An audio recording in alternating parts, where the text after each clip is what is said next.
Hace un par de meses publicó un vídeo en el que presentaba especies civilizadas de mi proyecto de creación de mundo de fantasía y ciencia ficción llamada Las Galaxias o Estrellas de Roca.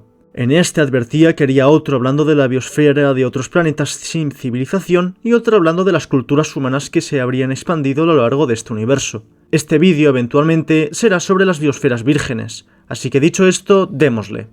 Comenzaremos con un planeta inusual, para que el resto no os parezca tan raro. Al descubrirse vida en el universo, la humanidad pensó que sería bastante recurrente toparse con seres vivos basados en silicio. Pero aparte de seres unicelulares de una luna, Mñara-Kerda 976, y sí, las lunas con vida habitables tienen su propia numeración, no más grande que un estadio de fútbol orbitando un gigantesco gaseoso, Vexa 2015, y sí, los planetas no habitables o sin vida también tienen su propia numeración, solo se encontró un planeta con vida basada en este material, Kerda 350, ahora sí con una numeración regular. El problema con los seres basados en silicio es que al las partículas de este material ser más pesadas, no pueden ser seres muy complejos ya que el proceso de compartir genes o de moverse gastaría demasiada energía.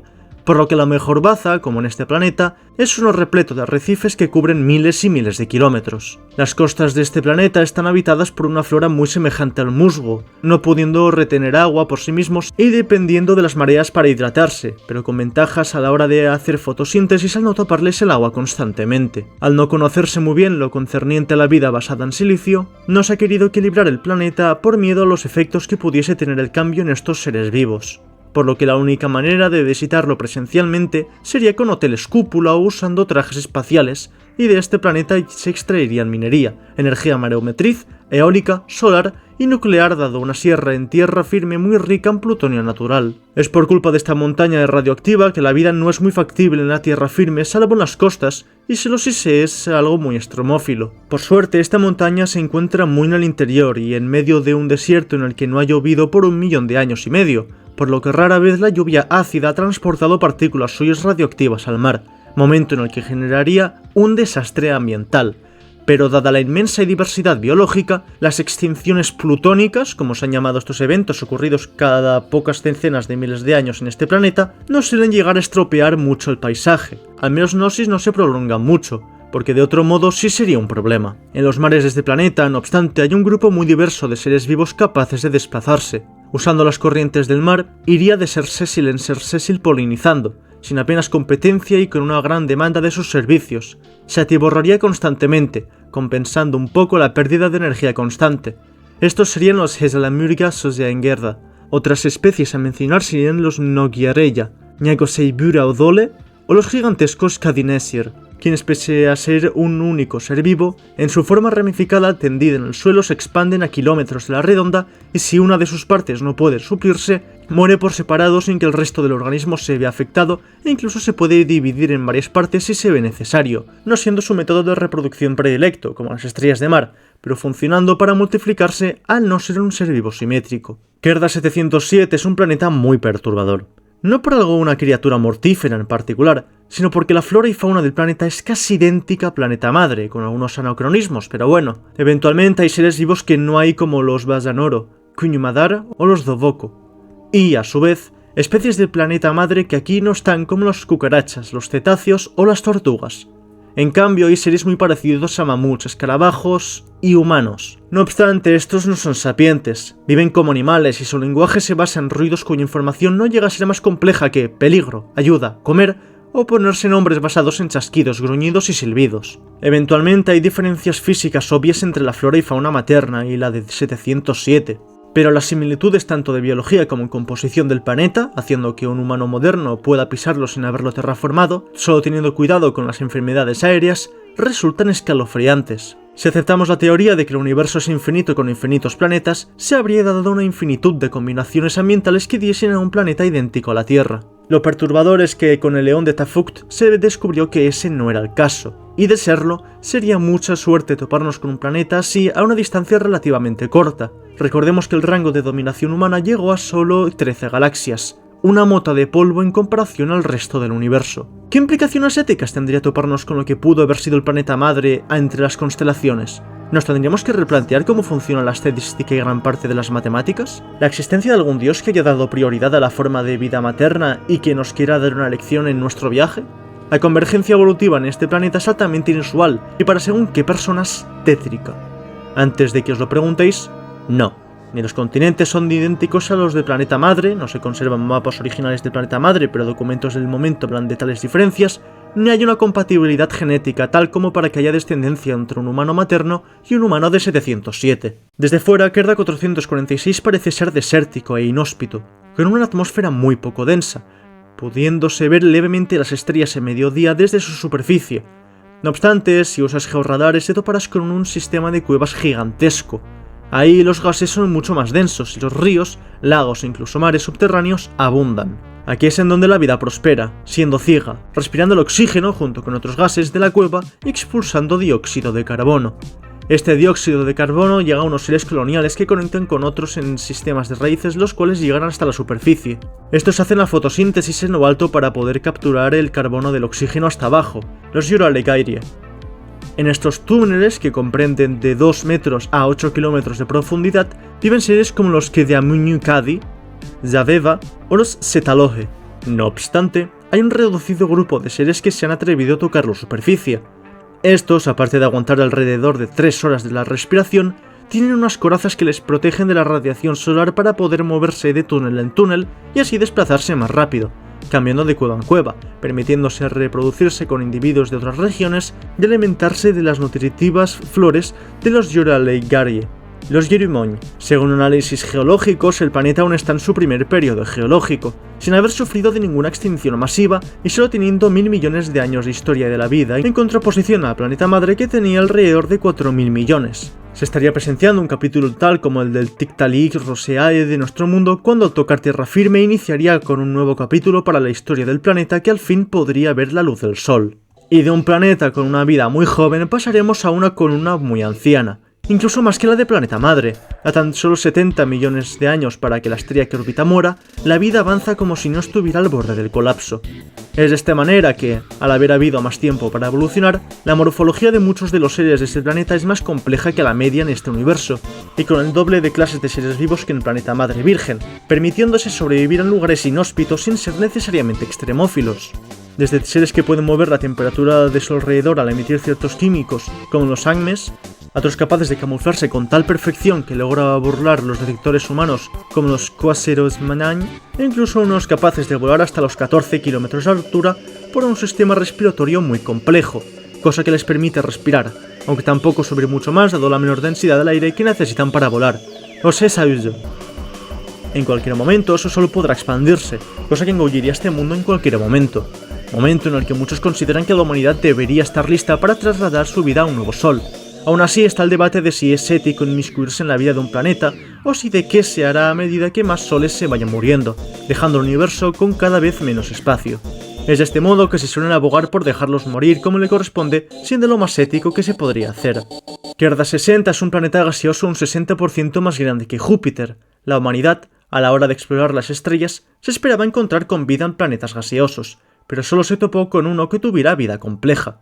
Cada especie flota por sus intensísimas tormentas y, dependiendo de su morfología, prosperarán en una u otra capa de profundidad de su atmósfera, las llamadas ecocapas. Se estima que hay alrededor de 546 de ellas, mientras que en los océanos de la Tierra solo hay 5, que, a ver, no es lo mismo el océano de un planeta rocoso que un planeta gaseoso, pero bueno. A su vez, los biomas, dependiendo de la capa, están divididos en latitudes dependiendo de la temperatura y de los gases, siendo las tormentas lugares en los que nadie querría meterse si es que no se quiere ser arrastrado a las profundidades del planeta. Y es que cuanto más te adentres a un planeta gaseoso, más extremas serán las condiciones. Mientras que en lo más alto el viento es fortísimo pero liso, o sea que si dejas un globo ahí este no se moverá fuera de simplemente desplazarse a altas velocidades pero suavemente, el interior está plagado de tormentas, truenos, presiones altísimas y temperaturas extremas. Es por esto que solo se ha podido investigar hasta la 9ª ecocapa. Aún así, se sabe que hay cosas más abajo de lo visto, dado las lecturas que muestran actividad biológica y a los Nasilurga, seres que pueden inmiscuirse a profundidades desconocidas usando las tormentas en forma de tornado que miden como planetas enteros para descender y luego ascender, dado la composición que les obliga a estar en las capas más altas. Sus cicatrices hechas por otros seres vivos y sus restos digestivos evidencian la existencia de seres que podrían soportar ecocapas líquidas. es decir, lugares tan profundos que en donde la presión del planeta torna el gas en líquido, inmerso en la oscuridad absoluta y a temperaturas extremadamente frías. No se sabe cómo estos seres sobreviven a tales profundidades ni cómo la vida ha aparecido en este planeta al los fósiles erosionarse con el viento. Lo que sí se sabe es que al haber un efecto de ingravidez tal, las especies pueden llegar a ser enormes como los Hesalamurga y Bura, Gerdavunguan o los coloseres Urgmanida, quienes al transportar sus nutrientes por el organismo mediante conductos con un gas supercomprimido del exterior y tener una natación pasiva, es decir, que las corrientes de aire lo arrastran de por sí, puede permitirse medir 1 kilómetro de largo. Este planeta sería origen de teorías conspirativas sobre civilizaciones superiores a la humanidad o de seres Lovecraftianos, sin usar ellos mismos el término Lovecraftiano porque el escritor de donde viene el término H.P. Lovecraft aquí no existe. Tal vez el humano haya podido superar la velocidad de la luz y destruir al planetas enteros en segundos, pero siempre habrá algo que se les escape para toda la eternidad. Los lapsos de tiempo del universo son enormes. Piensa, el universo existirá durante unos 10 billones de trillones de años, y en estrellas de roca como nuestro universo solo llevamos 13.000 millones, lo cual no es mucho, pero es suficiente como para que planetas hayan desarrollado docenas de eras geológicas antes siquiera de que el planeta madre constase de tan solo un puñado de partículas. Es muy probable que si se encuentra un planeta que haya desarrollado vida, no haya florecido exactamente en el mismo momento que nosotros. Esto es lo que se pensó en un inicio desde el antiguo planeta madre, pero lo que descubrieron es que planeta que haya desarrollado vida, por adversas que hayan sido las condiciones por las que haya pasado, planeta cuya vida florecerá de nuevo. No obstante, Kerda 231 parece haberse saltado esto por completo. Al llegar al planeta se detectó una atmósfera rica en dióxido de carbono, pero inhabitable.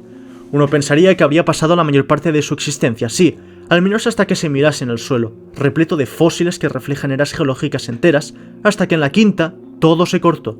Todo indica que la atmósfera del planeta era húmeda, cálida y rica en oxígeno, repleta de megafauna, síntomas de ecosistemas sanos como los Somosudalain, Cadiviguain o incluso diminutos Dikeseta. Sin embargo, algo ocurrió que hizo que la vida se cortase en seco.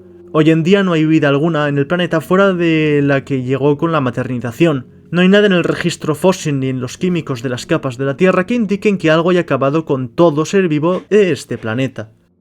Este puesto contiene un paquete doble, puesto que no hablaremos de un planeta, sino que de dos. Estos serían Kerda 326 y Kerda 398. Cuando los exploradores humanos llegaron a Kerda 326, documentaron a la flora y fauna del planeta. Obviamente sin nada muy diferente como planetas gaseosos, muy joven, muy viejo, lo que sea.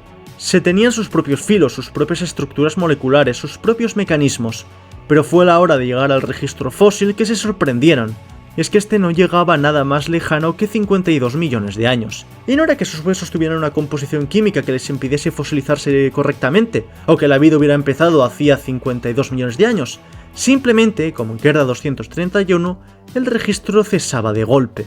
Este planeta constaba con especies como los Laonoro, Hesurga o los Lomnasalamurga. En cambio, a la hora de llegar a Kerda 398, se descubrió algo muchísimo más inusual. La flora y fauna, como era de esperar, difería de la de 326. No obstante, se vio una similitud entre el grupo de los Noseloge y el de los Laonoro, el de los Lohesir con el de los Hesurga o el de los Nokuasar con los Lamnosalamurga. Genéticamente también parecían estar relacionados, como si se tratase del mismo planeta.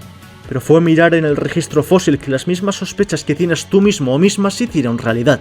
El registro fósil también acababa en 52 millones de años. Y en las capas más arcanas se encontraron con las mismas especies que en Kerda 326, antepasados comunes. Entre los fósiles, aparte, se encontraron restos de cuerpos aparentemente artificiales, posibles ciudades o naves espaciales enterradas entre restos de una especie que se repetía mucho en estas ruinas, los denominados Nyangosose. Una teoría con bastante sustento se dio. Hace justamente 52 millones de años, los sistemas de Kerda 326 y 398 estaban muy cerca, a apenas un año luz de distancia. Probablemente una especie colonizadora del planeta llegase a ambos sistemas solares por su cercanía y terraformaría estos planetas. No obstante, según los restos de las capas de este planeta y de muchos otros tantos vivos como muertos de la galaxia de Inti, se dio una ráfaga de rayos gamma lanzados por un agujero negro, algo a lo que esta civilización emergente interestelar no pudo eludir.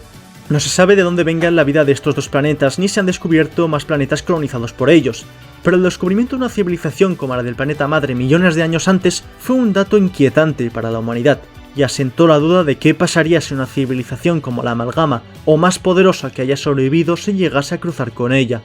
Ah, y también mucho material para investigadores de biología y de evolución, por supuesto. El siguiente planeta al que iremos será Kerda 666.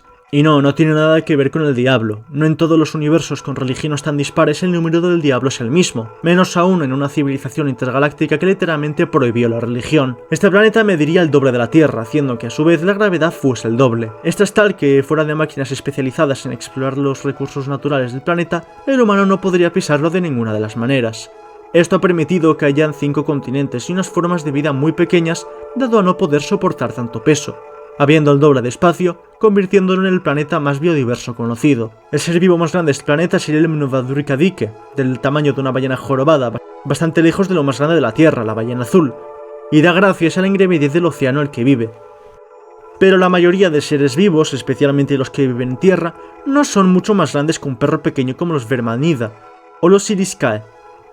La convergencia evolutiva, como en algunos otros planetas, generaron una vegetación muy semejante a árboles. No obstante, estos solían llegar a la altura de la clavícula de los humanos por el peso, como los Mayueñ, aunque algunos, como los Dikedia, podían llegar a medir hasta los 5 metros. La estructura molecular de los genes y de otras proteínas, dependiendo del planeta, estará siempre orientada en un u otro sentido, sea al derecho o al izquierdo. La mayoría, como la del planeta madre, tiene toda su vida orientada en un u otro sentido. Aunque parezca poco, este cambio puede variar enormemente estos genes, provocando que estas especies no puedan interactuar biológicamente unas con otras. Es decir, que un ser vivo con quiralidad de izquierda como la del planeta madre no recibiría ni beneficios ni perjuicios por comerse a un ser vivo de quiralidad derecha y viceversa, por ejemplo. Sería lo mismo que tragarse una piedra. No, o sea, nada, no aportaría ni quitaría nada. Para que las cadenas tróficas de un planeta funcionen con total potencial a lo largo y ancho de un planeta, toda su vida ha de estar u orientada hacia la izquierda u orientada hacia la derecha. En la mayoría de los planetas, pues, se da una competición entre los seres unicelulares orientados a la izquierda y los que lo están hacia la derecha, ganando uno u otro. Planetas orientados hacia la izquierda podrían serlo planeta madre, Kerda 60 o 446, mientras que los que están orientados a la derecha podrían ser los 666, 321 y 707. No obstante, en 243, por motivos que no se conocen del todo, vida izquierda y derecha conviven en el mismo espacio, habiendo encontrado un equilibrio perfecto. No se tocan de ninguna de las maneras, pero cada uno ha desarrollado una historia evolutiva por separado con sus propias leyes, como si dos planetas convivieran en uno de manera paralela, solapándose dos ecosistemas en un mismo espacio a la vez. Obviamente, las peleas por un mismo nicho suelen ser violentas, pero no podemos hablar de una cadena trófica como tal. Mientras que entre los seres vivos izquierdos podemos hallar a los Buñvie, Moñagovino o los Esamigueñ, de entre los derechos podemos hallar a los Cadieza, Ñaguisezer, quienes se suelen unir a los Buñvie y así defenderlos de sus depredadores, recibiendo a cambio un punto en el que aparearse, lográndolo al emitir unos olores que traigan a machos que atraer, sorprender con bailes y con los que reproducirse. Sí, en esta línea son las hembras quienes han de sorprender al macho y no en viceversa. O los Zañineñ, los únicos que pueden alimentarse de los de izquierda, succionando su entre comillas sangre y filtrándola en sus sistemas digestivos para tomar la materia inorgánica como minerales o metales, complementando al resto de su dieta que sí se compone de seres de derecha. Yéndonos de los planetas aterrizando un asteroide para acabar, saliéndonos de nuestra zona de confort, Muño Kerda 429, y sí, los asteroides con vida tienen una nomenclatura propia, es parte del anillo de asteroides del sistema en el que estaba el planeta Kerda 4, uno de los que fue destruido por la Guerra de la Caída. La superficie de este asteroide tiene el tamaño de la República Checa y en su interior hay una burbuja de hielo con tanto volumen como el monte Fujiyama. Aquí se cree que pudo haber aparecido la vida, puesto que es el más biodiverso del asteroide, o al menos en su registro fósil, puesto que es la única huella de vida en este astro, destacando los Gereosezer, Frivueñañ o los Bagiosezer, todos adaptados al medio acuático, muy simples y extintos hace unos 120 millones de años. Por restos de cristal translúcido en una de las paredes de la burbuja, se cree que antaño este cristal miraba directamente hacia el espacio, haciendo que el calor del Sol generase un efecto invernadero, permitiendo a la vida crecer, prosperar y, en ocasiones más aisladas, dar linajes de seres pluricelulares dentro de un espacio reducido. No obstante, con el tiempo, polvo y otros pequeños asteroides se irían acumulando sobre este cristal, haciendo que con el tiempo el agua se congelase y matando a estos seres. A ellos salvo los Suryakuzook, un grupo de seres vivos extremófilos que emanan ácido de su dermis y así poder tornar la roca en líquido. Al ingerirla la excretan al desplazarse con textura de cemento junto con sus desechos y así reconstruir la piedra devorada para que el planeta no se vuelva hueco de tanto escarbar. Uno diría que tiene la capacidad de nadar entre el sólido en vez de entre el líquido o el gaseoso que ya hemos visto. No se sabe si evolucionaron antes o después del congelamiento, su única extinción masiva. Lo que sí, en cambio, es que no van a la corteza, sino que se suelen mover al centro del astro, ya que ahí la temperatura y la presión permiten fragmentos sólidos de oxígeno que estos seres retienen de sus travesías. En su interior hacen que tengan contacto físico con un órgano que, junto a potasio y a agua, cristalizada y ambos más abundantes cuanto más al centro del astro se vaya, para que su unión genere una reacción exotérmica, o sea calor, y ahí el oxígeno se sublime, pase de sólido a gaseoso sin ser líquido en el proceso para poder respirarlo. Especies a mencionar de este diverso grupo serían los Mnomenia, los Logecadiamnono o el Mneñam, quienes esparcen esporas por la tierra y cuando otra especie pase pegársele al cuerpo para parasitarlo, crecer y salir, aunque hay algunos grupos como los Descorozain que se quedan como simbiontes, luchando contra parásitos o ayudando al sistema inmunitario. Al morir, estos seres atraen a especies carroñeras como el ya mencionado Mnomenia para alimentarse de sus nutrientes y usar el material genético para crear esporas que den a nuevos individuos cual virus, pero si nadie los encuentra, rápidamente se calcificarán, llegando su materia inorgánica, potasio y agua, e imposibilitando que los científicos determinen qué es un fósil y qué es una piedra extraña. De ahí que fuera de análisis genéticos y especulaciones mediante su morfología, no se conoce muy bien de su historia evolutiva. Espero que os haya gustado el vídeo. A mí hacerlo sí, por lo que seguramente haga más de este universo. Siendo uno que abarca tantísimos planetas y decenas de miles de años, lo considero mi laboratorio, en donde en cada planeta puedo experimentar con antropología, biología, historia, magia y demás, por lo que tal vez haga más vídeos aparte del siguiente que prometí, que sería el de civilizaciones humanas a lo largo y ancho de este universo. Dicho esto, Nagvam Dis.